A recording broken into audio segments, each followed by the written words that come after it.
Oke.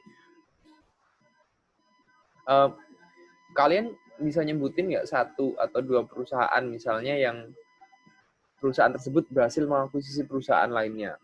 Tunjuk ya. Satya, coba Satya.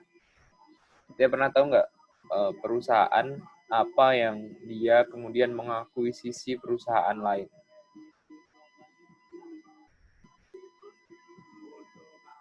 Halo. Nggak tahu, Kak.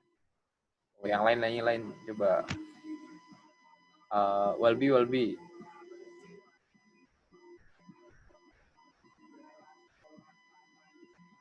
Atau siapapun, boleh.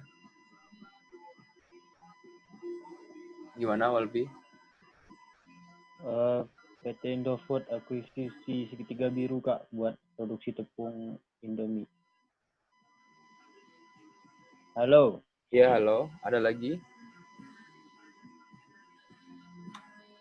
Unilever. PT Unilever. Dia mengakuisisi apa? Halo. Ya.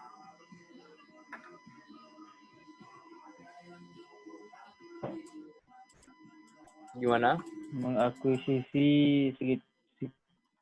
segitiga biru, Kak, kalau nggak salah. Oke. Itu salah satu. Oke, boleh. Makasih ya. Itu dia untuk mengakuisisi, dia bisa untuk tujuan tertentu ya. Dalam hal ini misalnya mengakuisisi, dia ingin dapat produksinya, katakan dia ingin dapat semua produksi yang katakan Aqua itu dulu kan kalau nggak salah punya perusahaan siapa gitu, terus kemudian dia diakuisisi oleh Danone misalnya, kemudian yang lain juga kan banyak, katakan yang beberapa tahun yang lalu Uber dia akhirnya merger sama Grab. Nah ini misalnya di sini ada beberapa hal ya, tipikal investasinya dan alasannya. Yang pertama adalah untuk menyimpan kelebihan cash sampai dibutuhkan. Ya, tipikal investasi yang dibutuhkan adalah yang low risk, yang high liquidity. Contohnya adalah short term security ya. Kemudian to generate earning. Ya, kalau to generate earning ini dia lebih ke debt security. Ya, bisa juga ke share security. Ya, supaya dia mendapatkan earning. Kalau dari debt berarti dari interestnya, sedangkan kalau dari share berarti yang di tujuannya untuk mendapatkan dividennya. Kemudian untuk strategic goals ya, bisa saja untuk diakuisisi tadi ya, bisa untuk mengakuisisi, bisa untuk mengurangi lawan dalam pasar, itu juga bisa. Investasi di sini dibagi dua, investasi utang dan investasi saham ya. Yang utang ada yang trading dan held for collection atau held for maturity. Ya, untuk tradingnya maka at fair value ya. Dan ketika ada perubahan maka dia dicatat ya, atau dilaporkan dalam net income. Kemudian held for collection ya, maka dia dicatatnya menggunakan amortisasinya. Kita pernah belajar pencatatan amortisasi pada sebelum UTS ya. Kemudian bagaimana dengan investasi saham? Ya, investasi saham ini terbagi menjadi 3 kategori besar. Yang pertama adalah jika kepemilikan investasi saham satu perusahaan kita punya kurang dari 20%, kemudian 20-50%, dan di atas 50%. Oke, kalau pemerintah pada BUMN kira-kira yang mana nih? Ya, 50% bukan. Oke, benar ya. Lebih Tentunya dari 50. di atas 50% gitu kan, karena syarat untuk menjadi BUMN adalah kepemilikan pemerintah ya minimal 51%. Maka jika di bawah 20% ya dia ada kemungkinan untuk trading dan non trading ya. Untuk tradingnya maka dicatat menggunakan fair value dan perubahannya dilaporkan dalam net income. Kalian udah pernah lihat bagaimana saham ditradingkan mungkin? Di saham ditradingkan tuh dia perubahan nilainya kan cepet banget kan. Kadang lambat gitu ya, sehari dia diem aja, cuman kadang juga dia langsung gitu ya, sehari katakan naiknya langsung naik 300 rupiah. 300 rupiah tuh gede ya, Karena Rp300 itu kan per lembar saham. Sekarang kalau minimal 1 lot, berarti kan 1 lot itu 100 ya. Kalau perubahannya adalah 300, maka kita kalikan 100 sudah 30.000. Kalau orangnya beli 10 lot, dia udah dapat berapa? Nggak banyak kan? Nah, perubahan cepat itulah, ya, apalagi perusahaan nggak mungkin beli kok modalnya cuma 1 juta 2 juta kan nggak mungkin. Perusahaan pasti modalnya besar. Nah, perubahan dari fair value itu tadi, ya, dia dilaporkan dalam net income. Apakah gain atau apakah unrealized gain atau unrealized loss. Kemudian bagaimana untuk non trading ya? Maka untuk non trading ini ya dilaporkan at fair value juga. Kemudian perubahannya dilaporkan sebagai other comprehensive income ya di comprehensive income statement. Kemudian di bawah 20% ya kita mencatat menggunakan cost method, sedangkan 20 ya lebih dari 20 sih sebenarnya. Di atas 50 juga menggunakan equity method. Kemudian kalau di atas 50% nanti akan ada laporan konsolidasi antara perusahaan induk ya dengan perusahaan anaknya. Jadi perusahaan yang berhasil diakuisisi oleh perusahaan lain ya dia menjadi anak perusahaan. Kemudian di sini kita akan melihat investasi pada obligasi pemerintah atau perusahaan ya. Apa jurnal yang dibuat ya. Kalau sebelum UTS kita bertindak sebagai perusahaan yang menerbitkan bond gitu kan. Sekarang kita bertindak sebagai perusahaan ya, yang membeli bond. Baik bond dia dari bond pemerintah ataupun bond perusahaan lain. Ya, jurnal dibuat untuk mencatatnya apa aja. Yang pertama adalah saat kita pembelian bond, kemudian kita ada pendapatan bunga, dan ketika kita menjual bond tersebut. Menjual bisa jadi kita jual sebelum maturity, bisa juga saat maturity-nya, kita misalnya pelunasannya gitu ya. Untuk mencatat pembelian obligasi, harga perolehan termasuk semua pengeluaran yang diperlukan untuk memperoleh investasi ini, yaitu semuanya dicatat.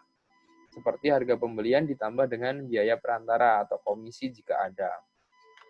Nah, kita menggunakan cost method ya kalau obligasi ya. Hitung dan catat pendapatan bunga berdasarkan nilai tercatat atau carrying value dari obligasi, dikalikan suku bunga, dikalikan bagian tahun dari obligasi yang beredar. Ya, kemudian kita mengkreditkan akun investasi sebesar harga perolehan obligasi, ya, catat kerugian atau keuntungan atau kerugiannya, adalah perbedaan antara nilai bersih yang diterima dari penjualan, harga jual dikurangi komisi broker, dan harga perolehan obligasi.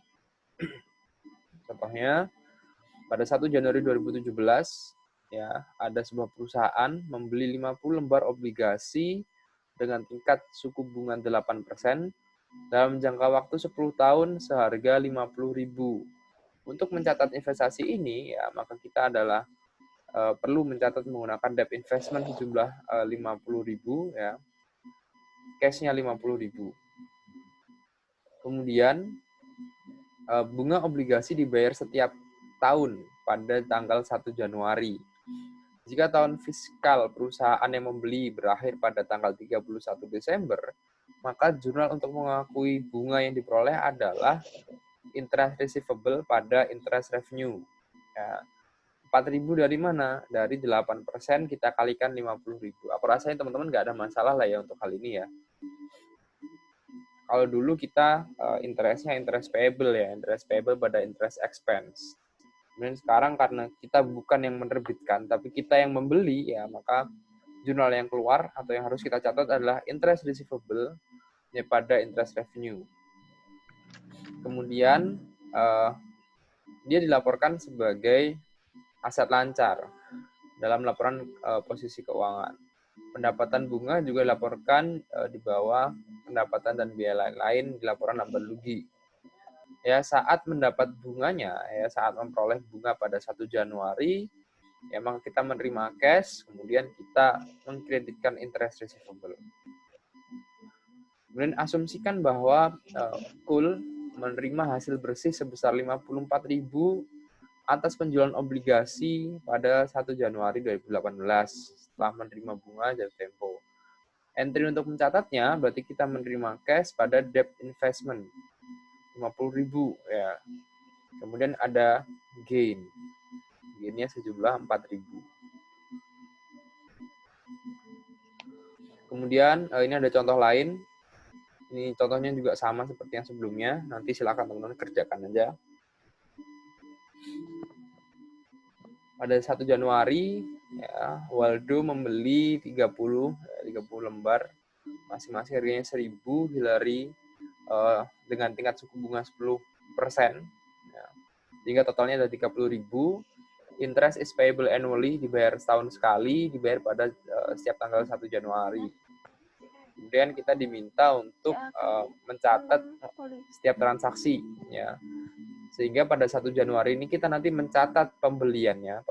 Kemudian 31 Desember 2017 kita mencatat pengakuan bunganya. Kemudian pada Januari 1 2018 kita mencatat penerimaan dari interestnya, pendapatan bunganya.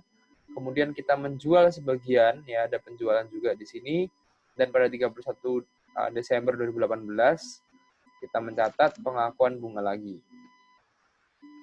Jadi langsung aja kali ya. Jadi pada 1 Januari 2017 ya pembelian berarti debt investment kepada cash ya 30.000. Kemudian Desember 31 saat pengakuan bunganya maka interest receivable pada interest revenue. Saat penerimaan berarti menerima bunga ya, menerima pendapatan bunga berarti cash pada interest receivable. Saat penjualan berarti cash pada loss. Ya, loss-nya adalah kita kurangkan aja biasa ya. Ada loss, ini kan harusnya 15.000 kan. Cuman dia hanya dijual di 14.600. Pada debt investment. Kemudian ada pengakuan bunga lagi, ya interest receivable pada interest revenue. Kemudian kita masuk ke dalam investasi saham. Untuk investasi bunga, surat utang, apakah ada yang mau ditanyakan terlebih dahulu? Di sini kita akan melanjutkan akuntansi untuk investasi saham. Ya, kita dapat menentukannya berdasarkan persentase kepemilikan investor di dalam saham investee. Investor adalah orang atau entitas yang membeli saham atau yang melakukan investasi, sedangkan investee adalah pihak yang dibeli sahamnya gitu aja ya, kita sepakatin seperti itu. Jika kepemilikan seorang investor ya dia 0 sampai 20% dari saham investee, maka tidak terdapat pengaruh signifikan kepada investee. Investment ya dinilai menggunakan cost method. Kemudian apabila 20% sampai 50%, ya, maka terdapat pengaruh signifikan kepada investee. Dia menggunakan equity method. Sedangkan apabila lebih dari 50%, maka investor tersebut mengendalikan perusahaan investee. Ya, di sana investment pada parents book ya, pada perusahaan parentnya, perusahaan induknya menggunakan cost atau equity method dan ada konsolidasinya nanti. Akuntansi tergantung pada sejauh mana pengaruh investor terhadap operasi dan urusan keuangan dari perusahaan investinya.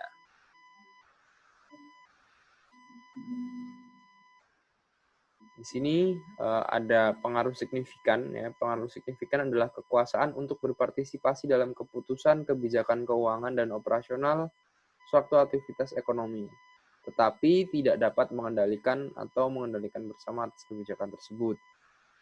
Ya, indikasi kuantitatifnya bisa dilihat hak suara lebih dari 20% dianggap memiliki pengaruh signifikan.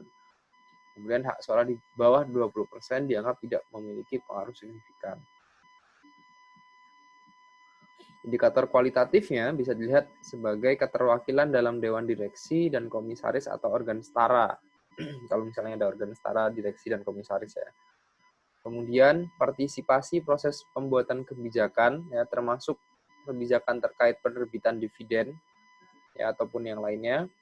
Kemudian terdapat transaksi material investor dengan investee ya maka dia punya pengaruh signifikan. Kemudian ada pertukaran personal manajerial. Kemudian ada penyediaan informasi teknis pokok. Kemudian kita akan masuk ke dalam akuntansi untuk investasi saham. Ya, dalam hal ini ya memegang saham kurang dari 20%, maka perusahaan akan mencatat menggunakan cost method. Investasi dicatat pada biaya dan pendapatan diakui hanya ketika dividen tunai diterima. Di dividen share dividen tidak diakui ya, hanya ketika cash dividen aja.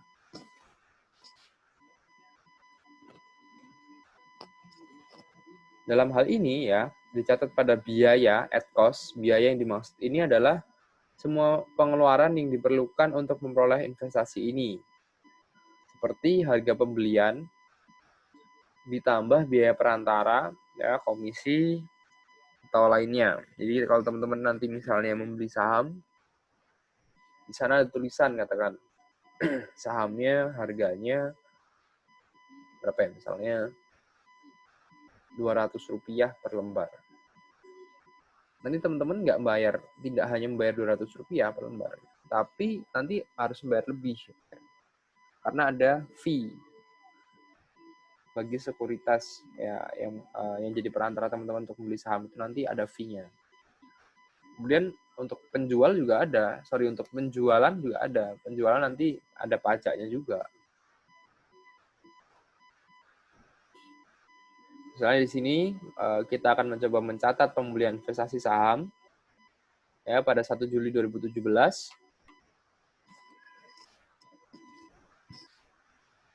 Sebuah perusahaan ya namanya Lee, dia mengakuisisi 1.000 saham ya.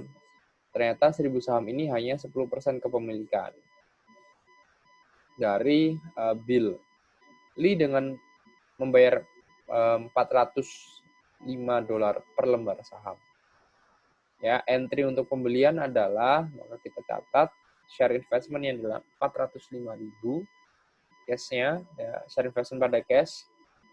Kemudian mencatat dividen ya. Ketika Lee memiliki saham, ia membuat entry untuk setiap dividen tunai yang diterima. Jika Lee menerima dividen $20 per lembar saham, ya jurnalnya adalah cash ya, dari mana 20.000 kita dapatnya dari jumlah lembar saham yang dipunyai, ya kita kalikan dengan dividen yang diterima pada dividen revenue.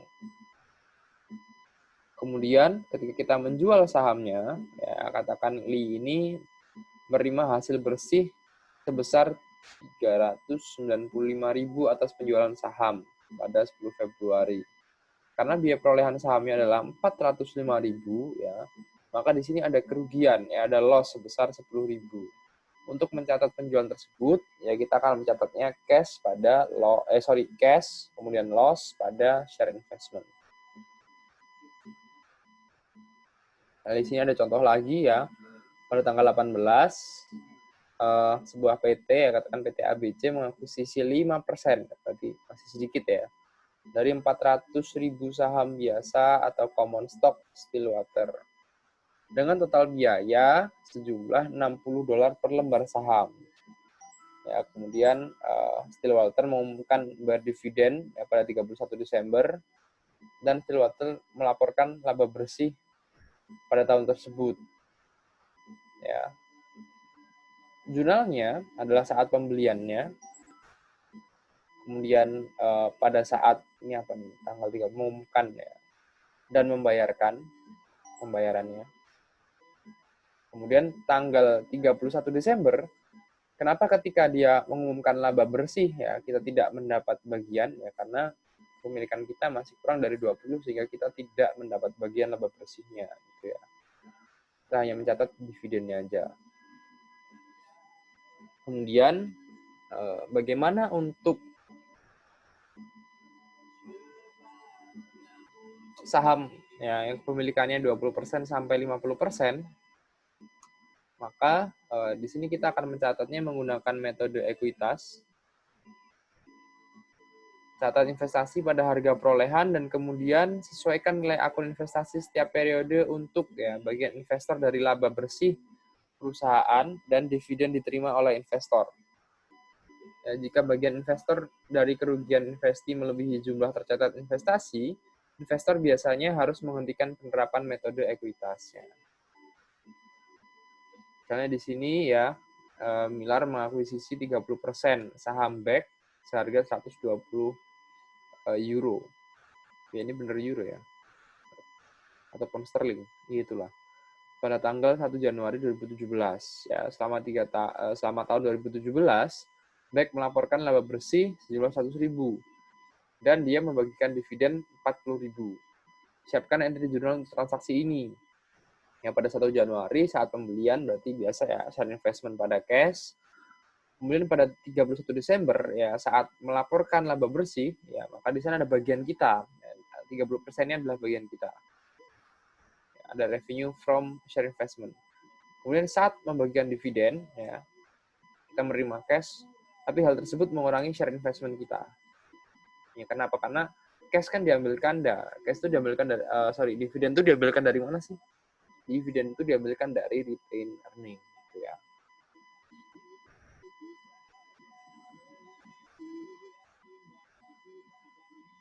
Oke, ini contoh juga masih sama contohnya. Pada tanggal 1 ada Nimbus memperoleh pengaruh signifikan atas North Sail ya. North Sail membeli 40% dari 60.000 saham biasa. Kebalik. Nimbus yang membeli ya. Nimbus membeli 40% ya, dari 60.000 saham biasa North Sail. Biayanya adalah $120 per sahamnya.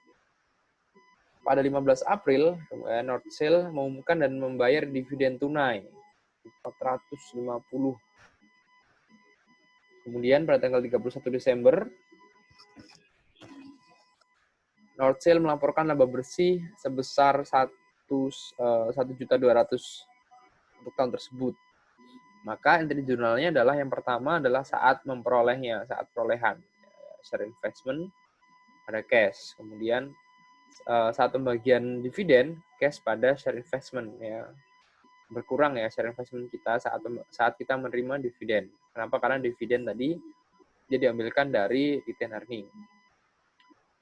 Kemudian pada tanggal 31 Desember ya melaporkan laba bersih sehingga ada bagian kita di sana ya kan.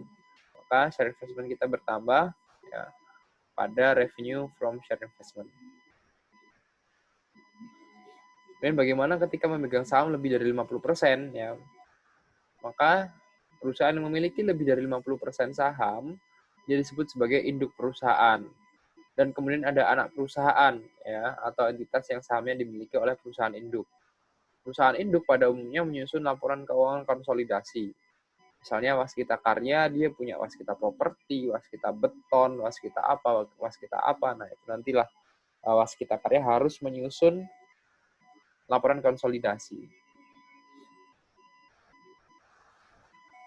Nah, ini misalnya ya.